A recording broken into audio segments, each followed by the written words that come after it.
Talvez você ainda não perceba, mas há ambientes onde sua alma está sendo ferida silenciosamente. Lugares que parecem inofensivos, mas estão minando sua comunhão com Deus, enfraquecendo sua fé e apagando sua luz. Hoje, o Senhor te dá um alerta. Não permaneça onde a presença dele não habita. Existem locais que agradam a carne, mas sufocam o espírito. Armadilhas onde o inimigo contamina a mente, endurece o coração e te distancia da presença do Pai. Se essa mensagem já está tocando o seu coração, antes de continuar, curta o vídeo, se inscreva no canal e ative o sininho. Assim, você não perde nenhuma palavra que vem do céu para a sua vida. Nem todo o ambiente acolhedor é seguro para o seu espírito. E se você continuar insistindo em estar onde Deus já mandou sair, o preço será alto. Hoje, com temor e amor, vamos revelar 5 lugares que o Senhor adverte seriamente para que jamais visitemos, nem com os pés, nem com a alma. Permanecer neles é expor-se ao risco espiritual. Há decisões que parecem inofensivas, mas escondem armadilhas sombrias.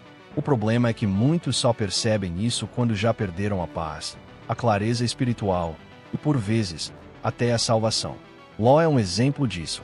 Ele escolheu habitar nas campinas do Jordão com base no que via, sem buscar direção divina.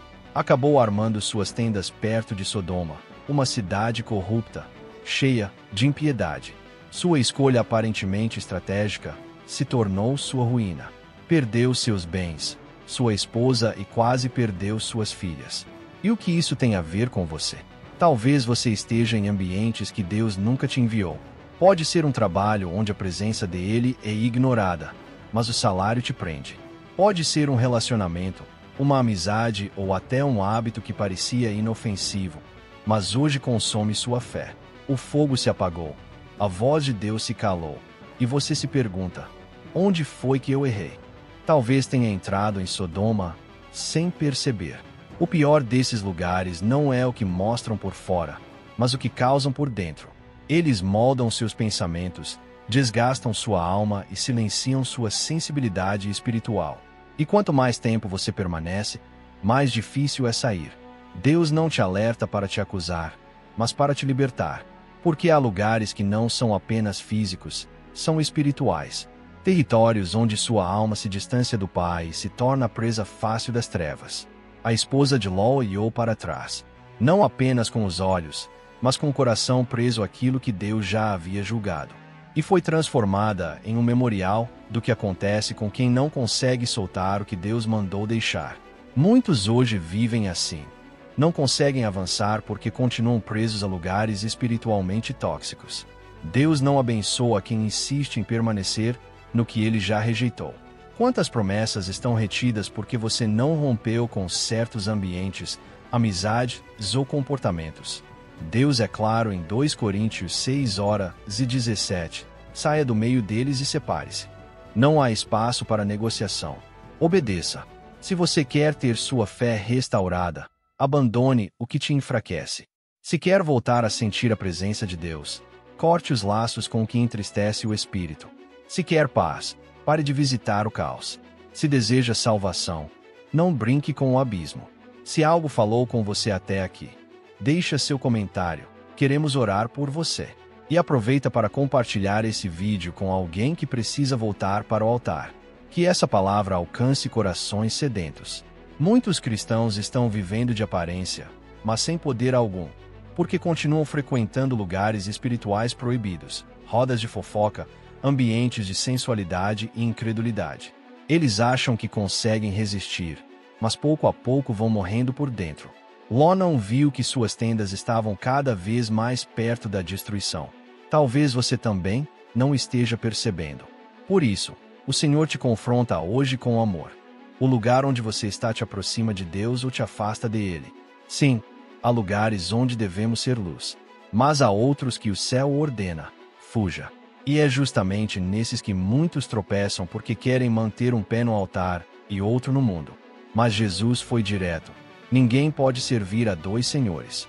Se Deus está te mostrando que você está num lugar errado, não discuta. Obedeça. Saia. A proteção está na obediência, e a plenitude da graça é reservada para os que andam no caminho certo. Talvez esse lugar não seja físico. Pode ser um ciclo, uma amizade, uma prática. Mas se está te afastando de Deus, então é Sodoma. E Sodoma não é lugar para quem foi chamado para viver na presença do Altíssimo. Ainda há tempo, ainda há misericórdia. Mas é preciso se mover. Porque quem insiste em ficar onde Deus já saiu, mais cedo ou mais tarde, vai sentir o peso da ausência da sua presença. A zombaria rouba o temor. E sem temor, não há sabedoria, nem comunhão, nem proteção. A alma que trata o sagrado com irreverência se afasta da cobertura divina. O fogo de Deus não habita onde há desprezo, e o Espírito se retira diante do escárnio. Onde o nome do Senhor é banalizado, o céu não se manifesta. Por isso, o apelo hoje é claro: vigie. Rompa de forma decisiva com qualquer ambiente que menospreze sua fé, sua consagração, seu chamado. Não se acomode onde Deus é desonrado. Não aceite ouvir ou compartilhar o que entristece o Espírito Santo. Você foi separado, comprado por sangue. Não pertence mais ao sistema deste mundo. Então, por que ainda se diverte com ele? Os locais de zombaria espiritual são armadilhas disfarçadas. Parecem inofensivos, até cativantes, mas prendem, envolvem, arrastam. Quando você percebe, seu coração esfriou, sua mente se fechou e a ausência de Deus virou rotina. Mas hoje o Senhor te desperta. Ele te chama a se levantar, a abandonar o lugar onde fazem pouco caso daquele que morreu por você. O que está em risco não é apenas sua imagem, é sua alma. Outro território perigoso é o da vaidade e exaltação do ego. Existem espaços que não zombam com palavras ofensivas, mas exaltam o homem em lugar de Deus. Ambientes onde o nome de Jesus é usado, mas o foco está na aparência, no status, na reputação. Muitos confundem isso com bênção, quando na verdade são armadilhas disfarçadas de espiritualidade. A vaidade é sedutora, fala bonito, aparenta zelo, mas é orgulho fantasiado de santidade. E onde o ego é exaltado, a presença de Deus se retira. Foi assim na Torre de Babel. O problema não era a construção, mas a intenção. Façamos para nós um nome. Queriam alcançar o céu sem submissão, buscavam glória pessoal. E Deus confundiu tudo. Essa mesma atitude se repete hoje em projetos que carregam aparência de espiritualidade, mas têm como centro a autopromoção. O altar é montado, mas quem ocupa o trono é o homem, não Cristo. O espírito se cala onde há idolatria do ego. Billy Graham dizia: a cruz de Cristo mata o orgulho, e é por isso que muitos a evitam. Porque ela expõe, humilha, quebra a aparência. A vaidade quer palco, não arrependimento, aplauso, não rendição. E há lugares em que tudo gira em torno da imagem, e onde a imagem é mais importante que a essência, o evangelho já foi adulterado. Muitos estão exaustos tentando sustentar aparências. Fingem alegria, prosperidade, santidade. Mas é só vaidade religiosa. O desejo de ser notado, de ter mais influência, seguidores e visibilidade é fome de aceitação humana. E ela nunca se sacia. Quando você vive para ser visto por homens, acaba se escondendo de Deus. O orgulho foi o que expulsou Lúcifer do céu. Ele quis subir acima do Altíssimo, e foi lançado para baixo. Esse mesmo espírito hoje afasta muitos da presença de Deus. Por isso, o Senhor te adverte: fuja dos ambientes onde não se fala mais de arrependimento, mas apenas de visibilidade. Onde não importa quanto você ora, mas quanto aparece. Onde o ego é nutrido, mas a alma permanece faminta. Jesus nos ensinou que, no reino, quem desce é exaltado. Ele lavou pés, andou com os pequenos, rejeitou a glória humana e escolheu a cruz. Se quisermos segui-lo, precisaremos descer também. Porque, no reino de Deus, descer é subir, perder é ganhar, morrer é viver. Por fim, há um terceiro território de alto risco, o do ocultismo disfarçado. Vivemos numa geração que aprendeu a rir do que deveria temer e a consumir o que deveria rejeitar. O mal já não chega de forma explícita. Ele se apresenta como arte, cultura, entretenimento. E é isso que torna tudo ainda mais perigoso. O ocultismo não se resume a rituais escuros. Ele se infiltra por símbolos, práticas e conteúdos impregnados de trevas, e que muitos cristãos consomem sem discernimento. Em Deuteronômio 18, Deus é claro: tudo isso é abominável aos seus olhos. Não é apenas perigoso, é inaceitável. Mesmo assim, há lares cristãos cheios de músicas, filmes e jogos inspirados em feitiçaria. Não é apenas curiosidade, é comunhão com as trevas. O que entra pelos olhos e ouvidos molda a alma. Não se pode glorificar a Deus enquanto se diverte com o que o ofende. Saul aprendeu isso da pior forma. Ao invés de se humilhar, buscou resposta numa médium, e sua queda foi selada. Hoje, essa tragédia se repete de forma sutil. Lares adoecidos, filhos rebeldes, casamentos em ruínas, ansiedade crescente. Muitas vezes, essas não são questões emocionais, mas espirituais. Portas foram abertas por conteúdos aparentemente inofensivos, mas espiritualmente destrutivos.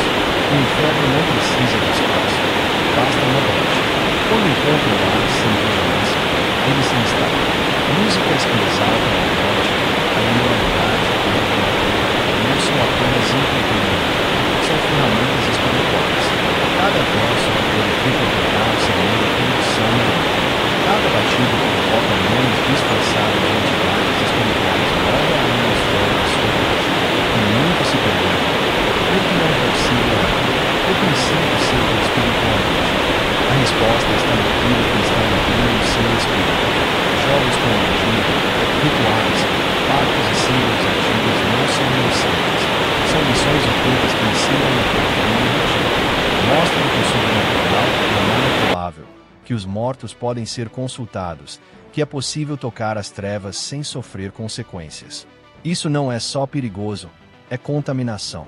E o mesmo vale para desenhos animados, séries, festas populares, tatuagens com símbolos ocultistas, mantras repetidos sem saber o significado e aplicativos de astrologia.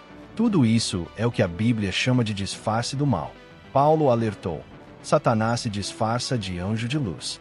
2 Coríntios 11:14. Se ele pode se disfarçar assim, imagine o que ele pode fazer com músicas, filmes, frases e imagens. A batalha espiritual não acontece apenas na igreja. Ela está dentro da sua casa, na sua TV, nas suas músicas, nas palavras que ecoam na sua mente. Deus nos chamou para sermos santos, não seletivos. Ele disse: fujam de toda aparência do mal. 1 Tessalonicenses 5:22. Isso inclui o que vem com aparência bonita, com sorrisos encantadores e capas sedutoras. Você pode não estar indo ao inferno, mas o que entra na sua casa pode estar trazendo o inferno para dentro dela. Deus te alerta hoje, não por medo, mas por amor. Não se pode esperar paz onde há acordo com as trevas. Não se colhe bênção onde se celebra o que Deus abomina. É hora de purificar. Examine cada canto da sua casa, cada playlist, cada objeto, cada tela, e pergunte: isso honra a Deus ou abre espaço para o inimigo? Faça como Josué: eu e minha casa serviremos ao Senhor. Josué 24:15. Com atitudes, com escolhas, com santidade. Se há objetos consagrados ao mal, remova-os. Se há músicas que exaltam o pecado, exclua. Se há séries que ridicularizam a fé, abandone. Se há jogos que ensinam feitiçaria, delete. Se há práticas que tocam o oculto, renuncie em nome de Jesus. O que você tolera, você atrai. E o que você atrai, começa a dominar. O Espírito Santo não compartilha espaço com ídolos.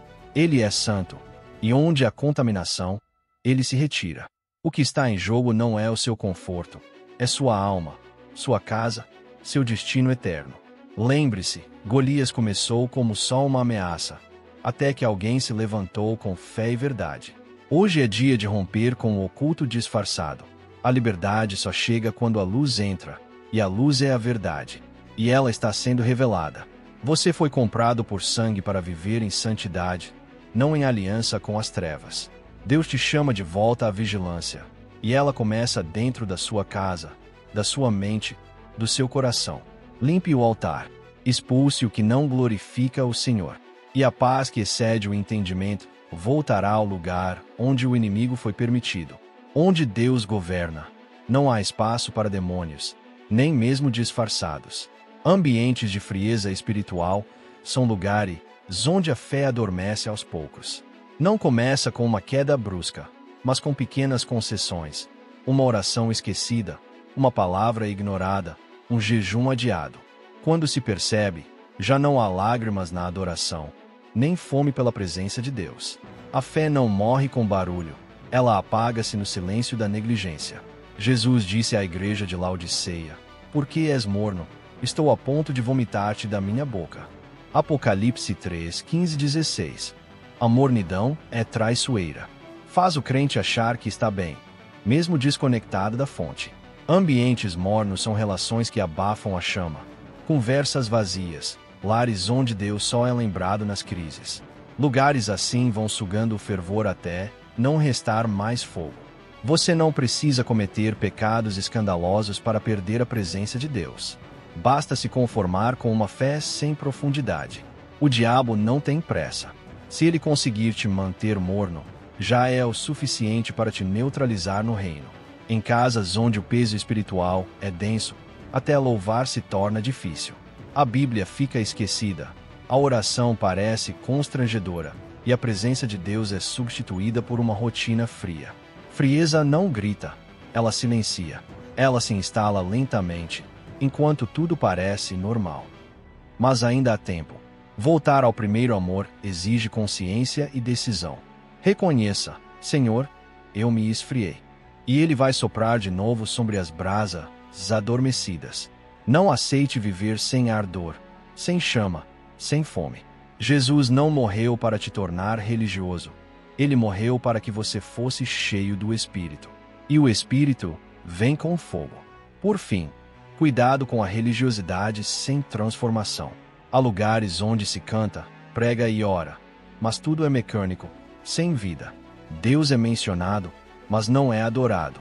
É um engano mais sutil. Aparência de fé, mas ausência de Deus.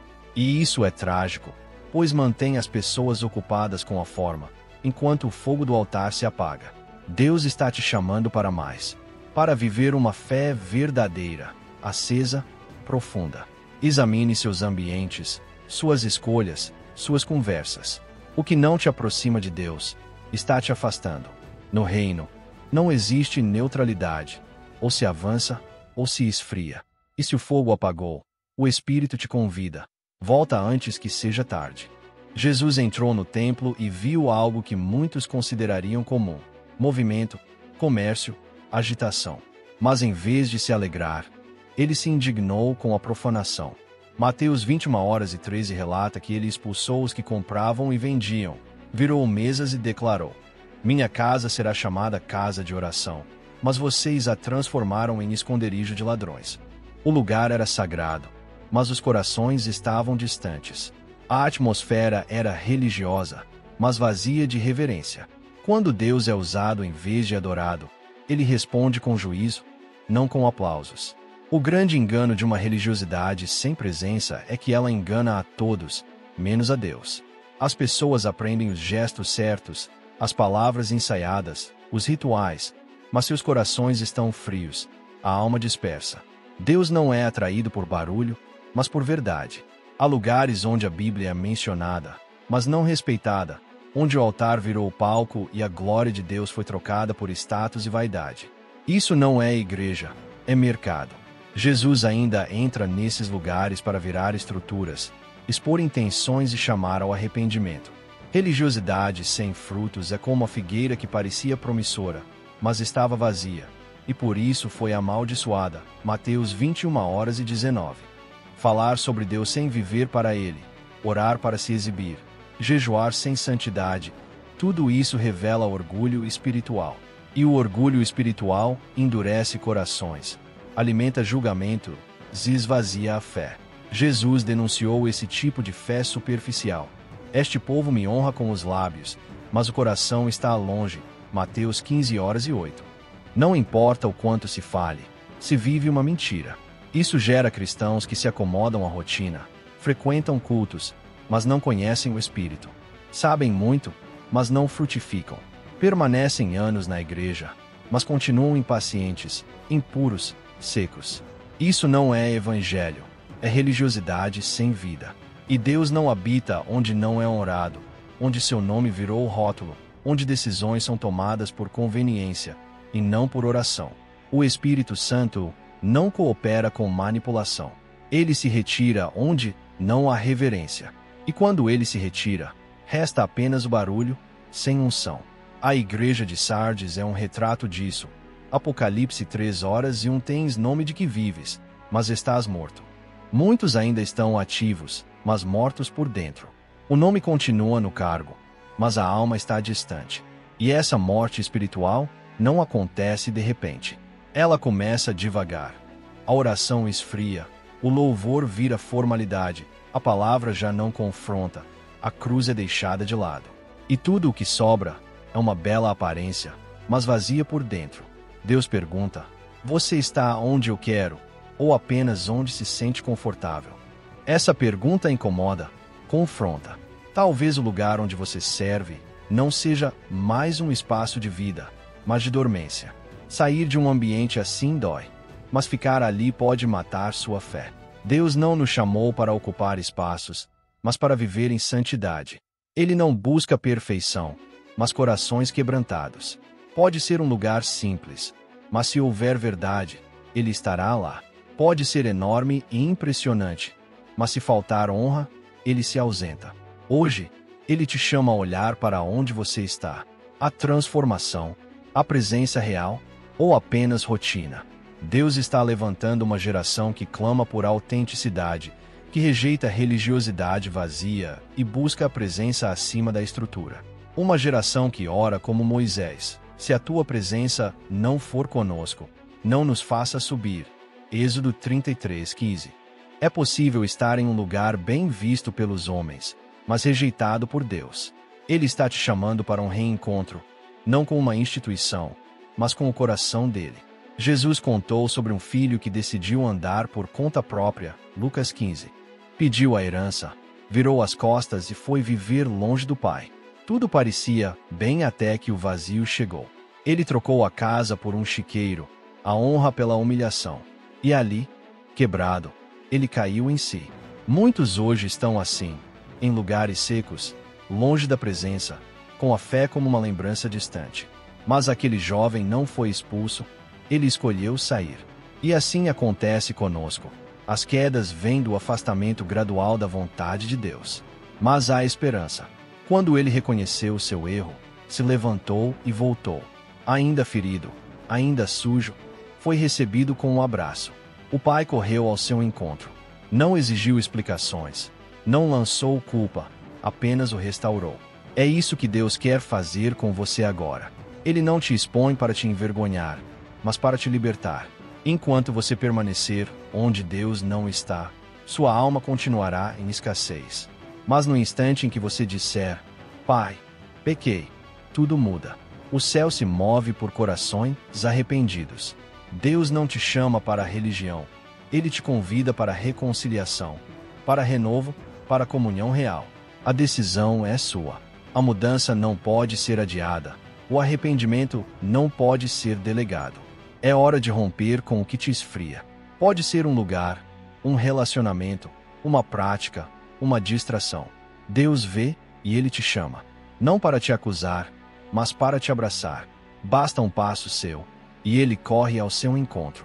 Nada apaga o amor do Pai. Nada do que você viveu cancela a cruz. Mas você precisa decidir. Não apenas sair de ambientes físicos, mas de posturas internas, de zonas de conforto espirituais. O filho pródigo primeiro mudou por dentro, depois se levantou por fora. Que esse mesmo arrependimento floresça em você agora. O caminho de volta ainda está aberto, mas não ficará assim para sempre. A porta da graça é ampla, mas não eterna. Hoje, o Espírito insiste: volte para onde sua alma floresce. Volte para a oração verdadeira. Volte para a cruz. Volte para a presença. Que Deus te revista com força para romper com tudo o que te afasta dele. Que reacenda o fogo do primeiro amor e te coloque novamente no centro da sua vontade, onde há vida, plenitude e poder. Em nome de Jesus, amém. Se essa mensagem confrontou, curou ou despertou algo em você, não guarde só para si. Curta, comente, compartilhe e se inscreva. Seja um canal de avivamento.